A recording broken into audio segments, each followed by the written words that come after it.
The center of the line buckled, then broke. A roar of triumph rose from 80,000 throats as the river of steel and red tunics surged forward, a human battering ram designed to pulverize whatever stood in its path. They were winning. The enemy's weak Celtic and Spanish infantry were melting away before them, a controlled, almost graceful retreat. The legionaries pressed deeper into the growing pocket, their short swords stabbing, their heavy shields shoving. They were a machine of death, and victory was just moments away. Then the screaming started, not from the front, but from the sides. And then from behind. At stake on this hot, dusty plain in southern Italy was the very existence of the Roman Republic. For 2 years, a foreign invader had ravaged their lands, destroying 2 of their armies in humiliating defeats. Now Rome had mustered its entire strength, the largest army it had ever put into the field, to end this threat once and for all. This was not just a battle, it was to be an execution. A defeat here was unthinkable, for if this colossal force could not stop the invader, nothing could. The world held its breath. The architect of this impending Roman victory was the consul Gaius Terentius Varro.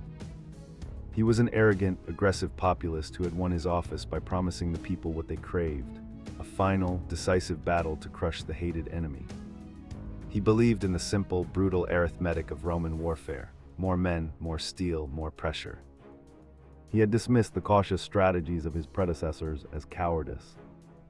Today he would prove the superiority of Roman might, and in doing so, secure his own immortal glory. He was about to achieve immortality, but not in the way he imagined. How could a moment of absolute certain victory transform into a nightmare of encirclement and slaughter? How could the most disciplined and powerful army in the world find itself trapped, with enemies on all 4 sides, being systematically butchered with no hope of escape? Who was the one-eyed general on the opposing side, the man who had turned his own army's weakness into the bait for the deadliest trap in military history? What was the name of this accursed field, which in a few short hours would become the graveyard of a generation? The answer is Cannae, the Battle of Cannae. And in the immediate aftermath of that trap springing shut, the Roman army ceased to be an army. It became a panicked, compressed mob, packed so tightly that most men could not even lift their arms to swing their swords. The battle devolved into a methodical, industrial-scale slaughter that lasted for hours under the blistering August sun. By nightfall, as many as 70,000 Roman soldiers, including one of the consuls and 80 men of senatorial rank, lay dead on the field. It was the single greatest military disaster in Roman history. The road to this apocalypse began 2 years earlier, with Hannibal Barca's impossible crossing of the Alps. Since descending into Italy, he had been a specter of terror. He had shattered a Roman force at the Ticinus River. He had annihilated a consular army at the Trebia. He had ambushed and destroyed another at Lake Trasimene. The name Hannibal was now a curse word in Rome, a name used to frighten children. His presence on Italian soil was an open, bleeding wound on the Republic's pride. In response to the crisis after Lake Trasimene, Rome had turned to a dictator, Quintus Fabius Maximus. Fabius was a realist. He understood that Hannibal's tactical genius was unmatched, and that meeting him in a pitched battle was suicide. He instituted a strategy of attrition, shadowing Hannibal's army, harassing his supply lines, but refusing to be drawn into a fight.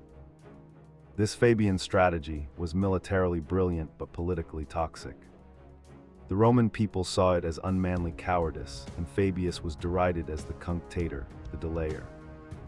The political pressure in Rome grew unbearable. The populace and much of the elite clamored for action, for a return to traditional Roman values of aggressive, decisive warfare. In the elections of 216 BC, they chose 2 new consuls with opposing philosophies. Lucius Aemilius Paulus, a veteran from a patrician family, was cautious and respected Fabius's methods. Gaius Terentius Varro, a new man from a common background, was the popular choice, the hawk who promised to seek out and destroy Hannibal. Under their command, Rome assembled its ultimate weapon. They suspended normal recruitment rules and levied 8 full legions, double the size of a normal consular army. Including their allied contingents, it was a force of over 86,000 men. This was not an army, it was a small nation on the march. Its purpose was singular: to find Hannibal's much smaller force of around 50,000 and crush it under an irresistible wave of heavy infantry. Their confidence was absolute. Their strategy was brute force. Hannibal, meanwhile, was a master of strategy as well as tactics. He knew he could not stay in central Italy forever. He needed to break Rome's network of alliances in the south. In a daring move, he marched south and seized the major Roman supply depot at Cannae, on the banks of the Aufidus River. This was a stroke of genius. He not only secured vital supplies for his own army, but placed himself directly in the path of the Romans, forcing them to come to him and fight on ground of his choosing. The Roman army arrived to find Hannibal camped on the plains. The two consuls, who commanded on alternating days, immediately began to argue. Paulus, the cautious one, noted the flat, open terrain and warned that it was perfect for Hannibal's superior cavalry. He urged waiting to find more favorable ground. Varro, arrogant and eager for glory, saw only a smaller, weaker enemy ripe for destruction. On his day of command, August 2nd, 216 BC, he gave the order to form for battle. The battlefield itself seemed to be an ally to Hannibal. It was a wide, featureless plain, ideal for the cavalry maneuvers that were his army's greatest strength. Furthermore, a strong morning wind, the Volturnus, began to blow from the southeast, directly into the faces of the advancing Romans, whipping dust and grit into their eyes and limiting their visibility. Every detail, from the terrain to the weather, was being turned to the Carthaginians' advantage. Varro's battle plan was a testament to Roman arrogance. Believing his heavy infantry to be invincible, he arranged his legions in an unusually deep and narrow formation. The traditional checkerboard pattern of the maniples was compressed. His goal was not to outmaneuver Hannibal, but to punch a hole straight through the center of his line with one overwhelming, unstoppable blow. It was a plan devoid of subtlety, a hammer blow aimed at the heart of the enemy. Hannibal's formation, by contrast, was a work of art, a subtle and deceptive trap laid in plain sight. He knew the Romans would attack his center, so he deliberately placed his weakest troops, his unreliable Gallic and Spanish infantry, in the very center of his line. He then advanced this central section forward, forming a shallow crescent or convex bulge that protruded towards the Romans. It looked like an aggressive, confident posture. It was, in fact, the bait. On the flanks of this weak center, set back in a refused echelon formation, he placed his finest troops, the veteran African heavy infantry. They were armed with captured Roman mail, shields, and swords, a psychological blow in itself. They stood like iron bookends, waiting patiently for their moment. They were invisible to the Romans, who saw only the tempting, seemingly fragile crescent in front of them. The jaws of the trap were set. The battle began, as was typical, with the skirmishing of light troops. But the first decisive action happened on the flanks, with the cavalry. On Hannibal's left wing, his elite Spanish and Gallic heavy cavalry, commanded by his subordinate Hasdrubal, charged with ferocious intensity. They utterly smashed and routed the opposing Roman cavalry. This was the first critical phase of Hannibal's plan, executed to perfection. On the other wing, Hannibal's famed Numidian light cavalry engaged the Roman allied cavalry. The Numidians were masters of hit-and-run tactics, and their job was not to destroy their opponents quickly, but to tie them up, to keep them occupied in a swirling, inconclusive melee, preventing them from interfering with the main infantry battle. They performed this role brilliantly, effectively neutralizing a significant portion of the Roman mounted force. With the cavalry battle raging on the flanks, the main event began. The massive, deep formation of the Roman legions surged forward, their disciplined advance a terrifying spectacle. They crashed into the bulging center of Hannibal's line. The Gauls and Spanish, as Hannibal had planned and trained them to do, began to give way under the immense pressure. But they did not break and flee. They conducted a slow, fighting withdrawal. For the Romans, this was the moment of victory. The enemy center was collapsing, just as Varro had planned. The legions roared and pushed deeper and deeper into the sagging Carthaginian line. The crescent formation first flattened, and then, as the Gauls and Spanish continued their orderly retreat, it inverted, becoming a concave pocket. The Romans, fixated on the collapsing center, poured into this growing sack, their own momentum carrying them further into the trap. At this moment, as the Roman legions were drawn fully into the pocket, Hannibal gave the signal. The elite African infantry, who had been standing patiently on the flanks, now executed a perfect wheeling maneuver. They turned inwards and slammed into the exposed, unprotected flanks of the deeply committed Roman legions. The Romans, who thought they were winning, suddenly found themselves being attacked with brutal efficiency from both sides. The trap was now three-sided. The Romans were being fought by the yielding Gauls and Spanish to their front, and by the fresh, elite African infantry on their left and right flanks. Their forward momentum halted, and the vast formation began to compress. But the final, fatal blow was yet to come. Hasdrubal, having destroyed the Roman cavalry on his wing, did not pursue them. Instead, he led his victorious heavy horsemen on a wide, sweeping arc around the entire rear of the Roman army.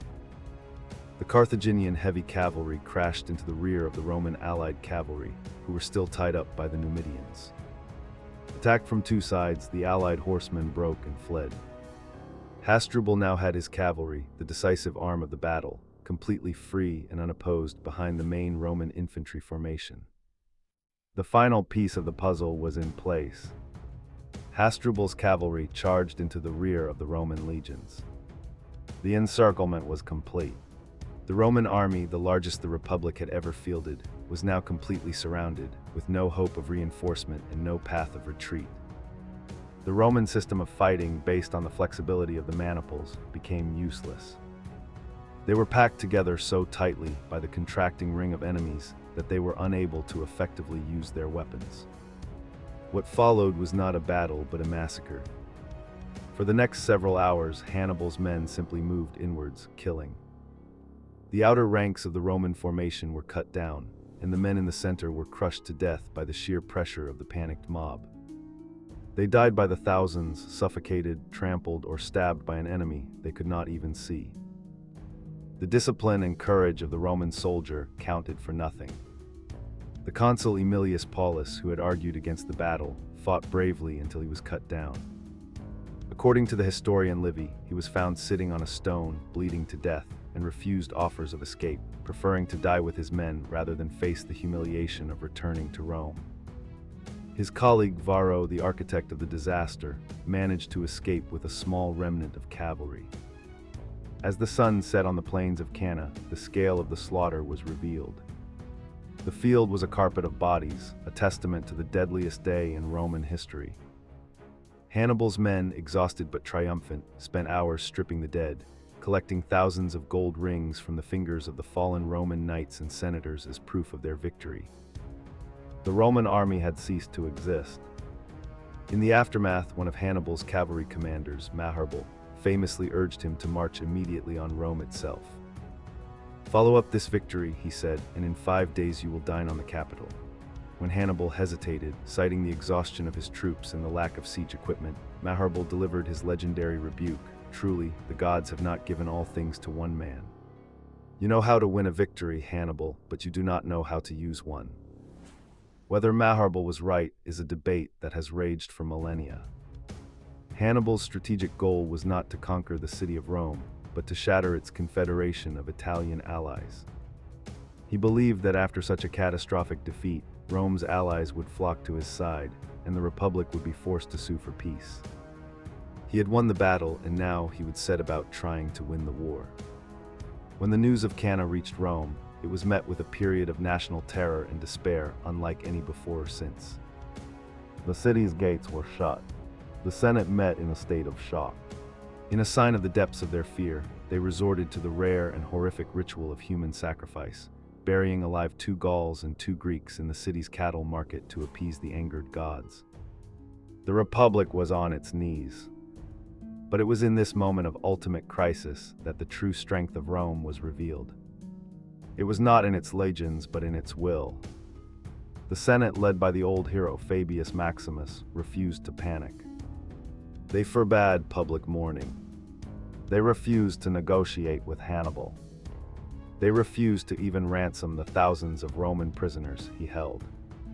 They looked into the abyss and did not blink. Instead of surrendering, Rome began the grim task of rebuilding. They lowered the recruitment age and levied new legions from teenagers and old men. For the first time in their history, they armed slaves and criminals, promising them freedom in exchange for service. They emptied the treasury and called for patriotic donations. Rome had lost its army, but it had not lost its nerve. Cannae was Hannibal's tactical masterpiece, the perfect battle that is still studied in military academies across the world. It was the ultimate demonstration of how superior strategy, leadership, and cavalry could overcome a massive numerical disadvantage. It was a victory so total, so absolute, that it should have ended the war. But it did not. The great paradox of Cannae is that it was both the pinnacle of military genius and a strategic failure. It was the battle that should have destroyed Rome, but instead it forged it. By pushing the Republic to the very edge of extinction, Hannibal inadvertently revealed its greatest strength, an unbreakable societal resilience and a stubborn refusal to ever admit defeat. The battle was a decisive moment, but it taught the world a powerful lesson. You can destroy a nation's army, but it is far harder to destroy its will to fight.